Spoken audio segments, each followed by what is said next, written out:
राहुल, अरे तुझे कोणते कपडे घेऊन जायचे ते सांग लवकर, नाहीतर तुझी बॅग तूच भर. राहुलची आई वैतागली होती. उद्या जायचे गावाला आणि काय चाललंय तुम्हा दोघांचं? पहिला तो मोबाईल ठेव आणि इकडे ये. राहुल नाराजीनेच उठला आणि आईला मदत करू लागला. राहुल जोशी एक हुशार मुलगा, नुकतीच BCom लास्ट इयरची परीक्षा दिलेली, सुट्टी मस्त एन्जॉय करत होता. पण अलीकडेच एक व्हॉट्सॲप ग्रुपला जॉईन झाल्यापासून तो थोडा हरवल्यासारखा वागू लागला होता. त्या ग्रुपवर परमाणुशास्त्र, गूढविद्या अशा रोजच्या व्यवहारापेक्षा जरा वेगळ्या विषयावर चर्चा चालायची. वास्तविक तरुण पोरं या विषयाकडे जास्त वळत नाहीत, पण राहुल याला अपवाद होता. भूतांचे अनुभव, कालप्रवास, वेगवेगळ्या डायमेन्शन्स, ॲस्ट्रल ट्रॅव्हलिंग या विषयात त्याला प्रचंड कुतूहल होतं. आता कुठे त्याचं समाधान होऊ शकेल असं वाटत असताना ते सगळं सोडून गावी जायला त्याच्या जीवावर आलं होतं. तसं त्याला गावी जायला आवडायचं, पण आता या नवीन गोष्टींशी जोडलं गेल्यामुळे त्याचा घरून पाय निघत नव्हता. पण जाणंही महत्त्वाचं होतं. आजोबांनी घराची दुरुस्ती केल्यावर हवन आणि पूजा ठेवली होती, जिला घरचे सगळे हजर असलेच पाहिजेत असा मोठ्या काकांचा आग्रह होता. नाही म्हणायला कोणतंही कारण नसल्यामुळे तो थोडं मनाविरुद्धच जायला तयार झाला होता.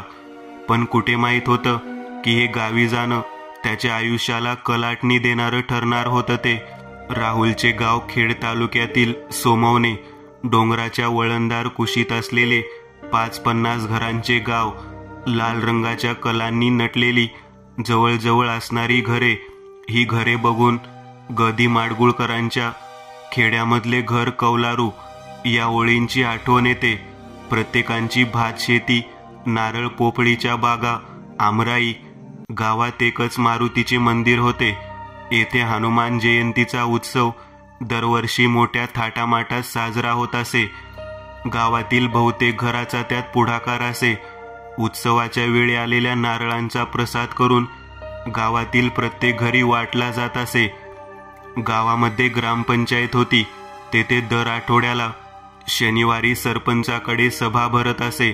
त्यात गावाकडच्या तक्रारी ऐकून त्याचे निरीक्षण केले जात असे. नवीन सुधारणा करायच्या असतील तर त्याच्यावर चर्चा होत असे आणि सर्वांच्या संमतीने निर्णय घेतले जात असे. कोकणात पावसाचे प्रमाण जास्त म्हणून घराला कौलारू छपरे असे. सुरुवातीला सर्वच घरे मातीची होती, पण हळूहळू चुन्याचा वापर करून पक्की घरे बांधली गेली.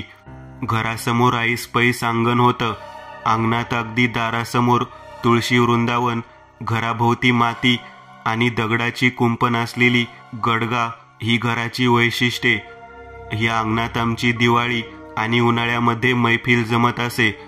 गावाच्या मध्यभागी आई नवलाईचे प्राचीन मंदिर होते. ही गावातील ग्रामदेवता होती. मंदिराला मोठे प्रवेशद्वार होते. गावामध्ये एक जळका वाडा सुद्धा होता, पण कोणास जाणे ह्या वाड्याबद्दल लोक काहीच बोलत नसे. गावातल्या जोशींच्या वाड्यावर गेल्या 2-3 दिवसापासून लगबग होती. वामनराव जोशी हे गावातलं बंडप्रस्थ. अलीकडेच त्यांच्या वाड्याचं रिनोव्हेशन झाल्यामुळे त्यांच्याकडे पूजा होती. गावकऱ्यांच्या सुखशांतीसाठी मोठा यज्ञ या निमित्ताने त्यांनी ठेवला होता. त्यामुळे सगळं गाव त्यांच्या मदतीला आलं होतं. तो दिवस उजाडला. वामनरावांची 3 मुलं सचिन, निखिल आणि प्रणव आपल्या गावी आले. दुसऱ्या दिवशी हवन आणि पूजा निर्विघ्नपणे पार पडली. दोन्ही वेळच्या जेवणासाठी सगळं गाव हजर होतं. कार्य यथासांग पार पडल्यामुळे वामनराव आनंदात होते. गप्पा मारता मारता राहुलने आजोबांकडे त्या पडक्या वाड्याबद्दल विचारले. सुरुवातीला आजोबांनी वाड्याबद्दल सांगण्यास नकार दिला, पण नंतर राहुलच्या हट्टापायी त्यांनी कथा सांगण्यास सुरुवात केली. आजोबा म्हणाले, 50 वर्षापूर्वी त्या वाड्यात एक देशमुख नावाचं सुखी जोडपं राहत असे. खूप वर्ष झाली त्यांना कोणी मूलबाळ नव्हतं. मिस्टर देशमुख चांगले सरकारी सेवेत होते. मोठा बंगला, गाडी, नोकर चाकर सर्व होतं त्यांच्याकडे. नेहमी घरात कोणीही आलं तरी त्यांचं स्वागत खूप थाटामाटात होत असे. पण मिसेस देशमुख नेहमी नैराश्यात असे. बाहेर जाताना कोणाच्या हातात मूल दिसलं की हे माझं मूल आहे म्हणून त्या बाईच्या हातून हिसकावून घेत असे. हा सगळा प्रकार बघून मिसेस देशमुखांना गावातील लोकांनी पागल म्हणून घोषित केलं होतं. हा सर्व प्रकार सहन न झाल्यामुळे मिसेस देशमुखांनी स्टोव पेटवून आत्महत्या केली. त्यामुळे हा वाडा अर्धा जळालेल्या अवस्थेत होता.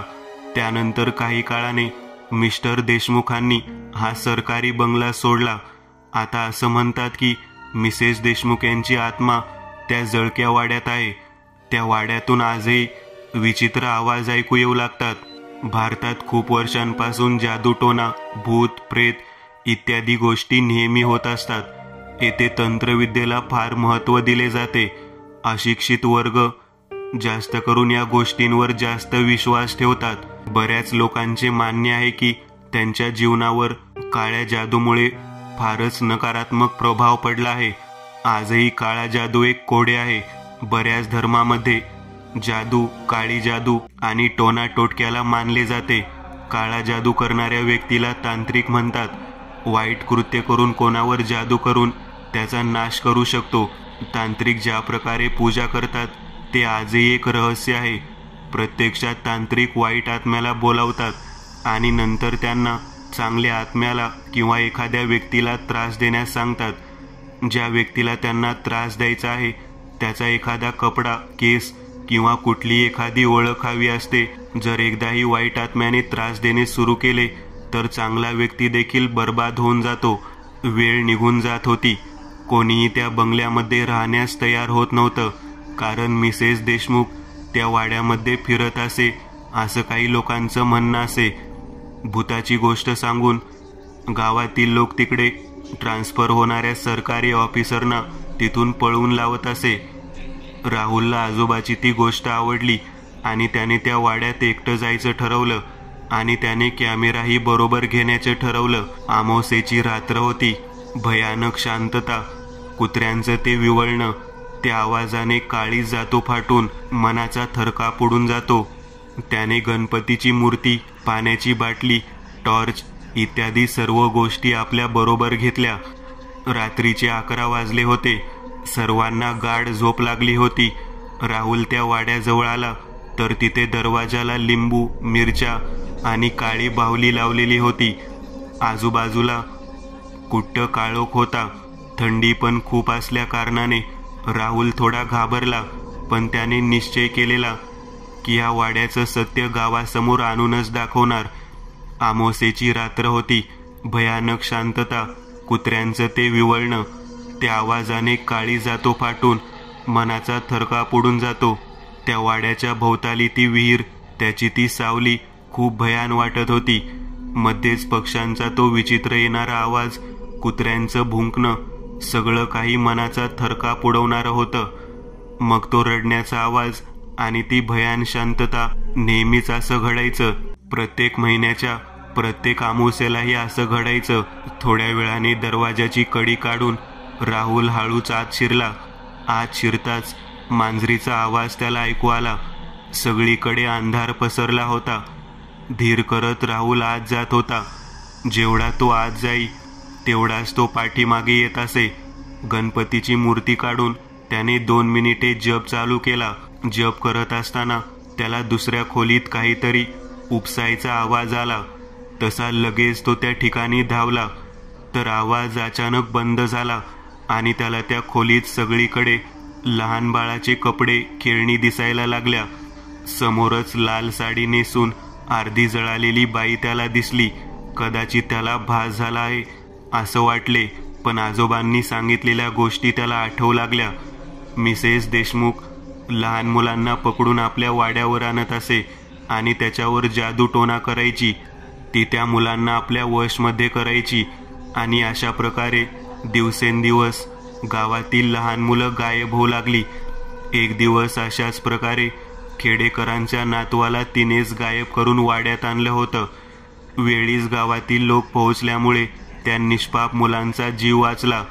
पण अजूनही 2 मुलं बेपत्ताच आहेत. ती कधीच दिसली नाहीत आणि मिळाली नाहीत.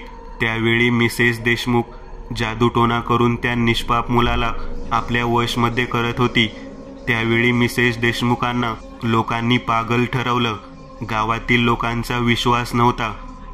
पण मिस्टर देशमुखांना ती वारंवार सांगायची, मी हे आपल्याला मूल व्हावी ह्यासाठी करत आहे. नेहमी ती दुसऱ्याचं मूल ती आपलं समजायची. पण अचानक असं काय झालं की ती तांत्रिक बाबाचा सल्ला घेऊ लागली. त्या तांत्रिकाला पण गावातल्या लोकांनी पकडून पोलिसांकडे दिले. मिस्टर देशमुखांनी पण तिला ती पागल आहे असं समजलं आणि तिच्याशी संबंध संपवून टाकले. हे ती सहन करू शकली नाही आणि तिने स्वतःला सगळ्यांसमोर स्टोने पेटवून आत्महत्या केली. आणि ती लालबाई म्हणजे मिसेस देशमुख होत्या. त्याची आत्मा अजूनही भटकत होती तिकडे. तिचा तो चेहरा बघून राहुलच्या तोंडातून किंकाळी बाहेर पडली आणि तो तिथंच बेशुद्ध पडला. दुसऱ्या दिवशी राहुल घरी आला तेव्हा तो ह्याच गोष्टीचा विचार करत होता. तो घरी कसा आला, कोणी आणलं त्याला इथे, तो स्वप्न तर पाहत नव्हता ना. पण त्याला बाहेरून आरडाओरड आणि रडण्याचा आवाज येत होता. म्हणजे रात्री जे घडलं ते सत्य होतं. अजूनही तो चेहरा आठवला की त्याच्या संपूर्ण अंगाला घाम फुटत होता. त्याची वाचाच बंद होऊन जात होती. आजही मिसेस देशमुखांच्या आत्म्याला शांती मिळालेली नव्हती. आजही मिसेस देशमुखांचा आत्मा त्या वाड्याभोवती भटकत होता. दुसऱ्या दिवशी मात्र राहुल आपल्या घरी मुंबईला जायला निघाला. तो मृत्यूच्या दारातून वाचला कसा हेच सगळ्यांना आश्चर्य वाटले. स्मशानभूमी. आपल्याला तर माहीत आहे कोरोनामुळे आपल्या लोकांचे किती हाल झाले ते. जशा कोरोना केसेस कमी होऊ लागल्या तसं पुन्हा जीवन सुरळीत होऊ लागले. गव्हर्नमेंट गाईडलाईन्स निघाल्या आणि पुन्हा पर्यटन स्थळ चालू झाली. नोव्हेंबरचा महिना, वेळ रात्रीची 11ची, रिमझिम पडणारा पाऊस. सुमो गाडीतून 4 मित्र मुंबई पुणे हायवे मार्गाने सोलापूरला जात होते. डोंबिवलीहून सोलापूर तसे खूप लांब, जवळजवळ 10 तासांचा प्रवास. 4 मित्र आकाश, रवी, अशोक आणि विनोद सगळे मस्त रमत गमत गप्पा मारत मस्त फिरण्याचा आनंद अनुभवत होते. शुक्रवारी रात्री निघून रविवारी संध्याकाळी परत मुंबईत दाखल असा 2 दिवसांचा बेत. ते सगळेजण मुंबई पुणे हायवे मार्गाने पुण्याला पोहोचणार होते. त्यामुळे सर्वांनी ड्रायव्हरला गाडी नॉर्मल स्पीडने चालवायला सांगितली. तासाभरातच ते मुंबई पुणे हायवेवर पोहोचले. पोलिसांची नाकाबंदी चालूच होती. जवळ जाऊन नक्की प्रॉब्लेम काय आहे हे त्यांना विचारल्यावर त्यांनी सांगितलं की ह्या रस्त्यावर पुढे एका ट्रक आणि बसचा मोठा अपघात झाला आहे. परिणामी इकडून मुंबईला जाणाऱ्या सर्व गाड्या भोरघाटाने पाठवण्यात येणार आहेत. तुम्हालाही तेथूनच जावे लागेल. झालं कल्याण. आता नक्की सोलापूरला जायला उशीर होणार. ते सगळेजण भोरघाटातून पुण्याला जाणार होते. त्या घाटात 28 बोगदे लागणार होते. त्यामुळे सर्वांनी ड्रायव्हरला गाडी नॉर्मल स्पीडने चालवायला सांगितली. चौघांनाही घाट मार्गाने जाणे पटणारे नव्हते. अशोकला गाडी चालवण्याचा अनुभव तसा चांगला होता. ड्रायव्हरला तो म्हणाला, मला अनुभव आहे, मी थोडा वेळ गाडी चालवतो. त्याने ऑफलाईन मॅप डाउनलोड आधीच केलेला आणि त्याने गाडी भोरघाटात वळवली. घाटमार्गे जायचे असल्याने कोणाच्याच मोबाईलला नेटवर्क नव्हते. पण अशोकने घरूनच मॅप डाउनलोड करून आणलेला. भोरघाटात रहदारी तशी कमीच असे. घाटात गाड्याची रहदारी कमी असल्या कारणाने गाडी चालवण्यास एवढे कष्ट पडत नसे. अशोकने गाडीचा वेग कमी केला. गाडी वळणामागून वळणे घेत होती. तेव्हाना रात्रीचे 1 वाजले होते. समोर कुट्ट काळोख. गाडीच्या हेडलाईट प्रकाश सुद्धा दूरवर पोहोचत नव्हता. सगळ्यांच्या मनात भीतीचे वातावरण. त्यामुळे गाडीत कोणीच झोपले नाही. जेव्हा माणूस त्याचे सामान्य आयुष्य जगत असतो तेव्हा त्याला 1000 चुका करण्याची जणू मुभा असते. कारण त्या चुकांनी त्याचं तेवढं नुकसान होत नाही. हा निसर्ग नियम आहे की आणखी काही देव जाणे. पण जेव्हा तोच मनुष्य अडचणीत असतो, सर्व बाजूने खचलेला असतो किंवा निरुपाय असतो, तेव्हा त्याने केलेली एक छोटी चूक सुद्धा त्याच्या विनाशाला कारणीभूत ठरत असते. ही म्हण त्यांच्यासाठी खरी ठरेल असे कधीच वाटले नव्हते. घाटात गाडी अशोक संत गतीने चालवत होता. त्याची एक चूक झाली. त्याने वेग वाढवला. अचानक गाडीच्या पुढे एक प्राणी समोर आला. तसे अशोकने अर्जंट ब्रेक मारला. त्यात मात्र त्याची गाडी बंद पडली. सगळ्यांनी खूप प्रयत्न केले पण सर्व अयशस्वी. आता करायचे काय? गाडीमधील पाणी संपले तर नाही ना? म्हणून त्यातले 2 मित्र रवी आणि आकाश पाणी आहे का कुठे हे शोधण्यास पुढे सरसावले. जंगले बाहेरून जसे वाटत होते तसे आतमधून सुद्धा एकदम घनदाट. समोर कुट्ट काळोख, मध्येच रातकिड्याची किरकिर आवाज. चालत असताना सुक्या पानांचा आवाज. अशा आवाजामुळे मनात भीती वाटायची. या घनदाट जंगलात रवी आणि आकाश दोघेच चालत होते. त्यातच त्यांना एक छोटेसे सुंदर असं लेक दिसला. तसे दोघांनाही खूप आनंद झाला. त्या लेककडे जात असताना त्यांना वाटेतच एक स्मशानभूमी दिसली. लगेचच दोघे घाबरले. प्रेत त्यांच्या काही फुटावर होते. त्या प्रेताचा एक पाय चितेवरून हळूच बाहेर निघाला आणि ते भयान दृश्य बघून दोघेही घाबरले. दोघांनाही कळले इथे थांबलो तर आपले काही खरे नाही. त्या दोघांनीही तिथून पळ काढण्याचा प्रयत्न केला. ते दोघे हातातील भरलेली पाण्याची बाटली टाकून पळाले. स्मशानभूमीमधून विचित्र आवाज येऊ लागले. ते दोघे एवढे जोरात पळत होते की कितीही जोरात पळाले तरीही परत ते त्या स्मशानाच्या अवतीभोवती येत असे. इथे अशोक आणि विनोद दोघेही गाडीचे दरवाजे बंद करून त्या दोघांची वाट बघत होते. आता जायचे तरी कुठे? रवी आणि आकाश चांगलेच घाबरले होते. जिकडे तिकडे स्मशानभूमीतून रडण्याचे किंवा किंचाळण्याचे आवाज येत होते. स्मशानात दफन झालेले सर्व दुःखी आत्मे होते. नकळत आकाशची नजर एका दफनभूमीमधल्या एका थडग्यावर जाऊ लागली. बाजूला असणाऱ्या झाडाची सुकलेली पानं त्यावर पसरलेली होती. खरं तर त्या भागात अंधारच होता. तितक्यात थडग्याजवळून कसला तरी आवाज आला. सुकलेली पाने सरकण्याचा. त्या दोघांच्या अंगावर काटा आला. त्यांना दिसत नव्हते पण त्या आवाजावरून असे वाटत होते की तिथे कोणीतरी बसले होते. दोघेही खूप घाबरले होते. पाय भीतीने थरथरत होते. काळीज एवढं धडधड करत होतं की आता भोवळ येऊन इथेच पडतो की काय असं वाटत होतं दोघांना. तितक्यात आकाशच्या कानावर एक विचित्र आवाज पडला आणि त्याचे सर्व अंग शहारले. नंतर मागे वळून पाहण्याची त्या दोघांची हिंमत होत नव्हती. आकाशने पाठी वळून बघितले. बघतो तर काय, रवी बेशुद्ध पडलेला त्याला दिसला. काही तासा अगोदर आकाश आणि रवी जेव्हा पाणी आणण्यास गेले तेव्हा तेथील स्थानिक लोकांनी त्यांना सांगितले, या रस्त्यातून जाऊ नका. इथे एक स्मशानभूमी आहे आणि रात्री अपरात्री तिथे घुंगुरांचा आवाज येतो. त्यामुळे गावातील लोक रात्रीचे बाहेर निघण्यास घाबरत असे. म्हणून अंतिम संस्कार सुद्धा रात्रीचे करत नसे. ते सकाळ किंवा दुपार होत असे. तेव्हा आकाश आणि रवीने आजच एक बाई मेली असे कळले. जेव्हा त्या स्मशानभूमीत होते तेव्हा तिचा देह मातीतून वर बाहेर आलेला होता. तेव्हा आकाशने ते दृश्य बघितले.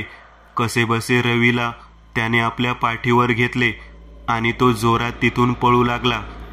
ती उलटी चालत दोघांकडे येत होती. तेव्हा आकाशने एका झाडाचा आसरा घेतला. त्याने रवीला बाजूला ठेवले. आकाश आता आपल्या खिशामधील देवाची मूर्ती काढून त्याच्यासमोर नामस्मरण चालू केले. ती एक अमावास्येची रात्र होती. त्या हाडळने त्या दोघांना खूप त्रास दिला. पण आकाशच्या हातात पवित्र देवाची मूर्ती असल्या कारणाने त्याचे काही वाकडे ती हाडळ करू शकत नव्हती. बघता बघता सकाळ होण्यास सुरुवात झाली. सकाळ होताच हळूहळू हाडळने आपले खरं रूप सोडून तिची शक्ती कमी होऊ लागली. ह्या संधीचा फायदा घेऊन आकाश रवीला घेऊन तिथून पळ काढला आणि ते विनोद आणि आकाशला जाऊन भेटले. पळ काढत असताना आकाश देवाचे नामस्मरण करतच राहिला. चौघे एकत्र भेटल्यानंतर ड्रायव्हरने गाडी भरधाव मुंबईकडे वळवली. काही महिन्यानंतर आकाश आणि रवी दोघेही बरे झाले आणि पूर्वीप्रमाणे ते आपले जीवन जगू लागले.